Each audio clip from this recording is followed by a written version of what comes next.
to my people Israel, for they are about to come. For indeed, I am for you, and I will turn to you, and you shall be tilled and sown. I will multiply men upon you, all the house of Israel, all of it, and the cities shall be inhabited, and the ruins rebuilt. Here we see God speaking fertility into this dead land in preparation for the masses of Jewish people who would return. And today, the land is bountiful and filled with life.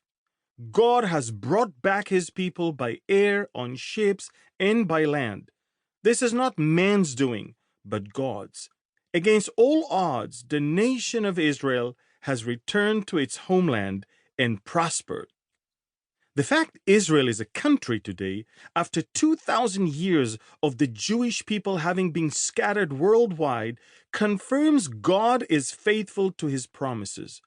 And just as he has been faithful to Israel, he will be faithful to us. He will fulfill his promise in John 14, verses 1 to 3, to rapture us and take us to be with him in heaven.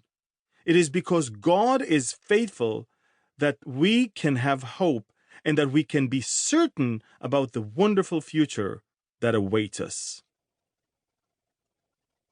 1. Did God choose the nation of Israel or just the man Jacob? The answer is simple. Jacob is Israel. When Jacob wrestled with the Lord in Genesis 32, the Lord changed his name to Israel. Also, all throughout Scripture, the tribes of Israel are called the sons of Jacob. Yes, God chose Jacob, and that is the same as choosing Israel. The promises made to Israel were not for only one person, but for the whole nation. In the Bible, sometimes the nation of Israel is referred to as Jacob and vice versa. You cannot separate them.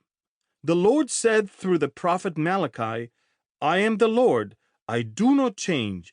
Therefore, you are not consumed, O sons of Jacob. Chapter 3, verse 6.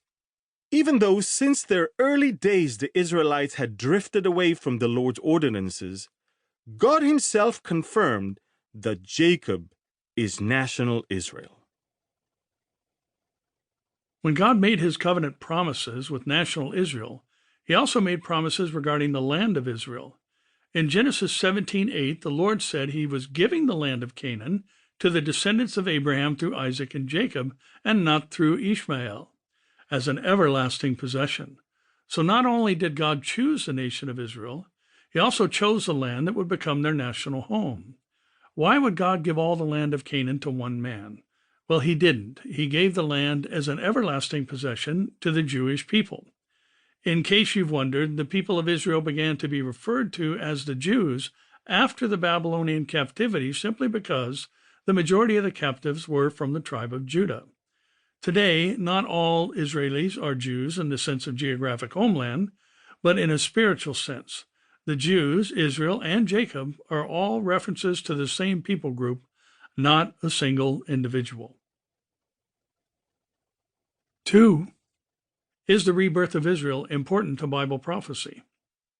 Most definitely, yes. God promised that in the latter days he would bring his people back into the land.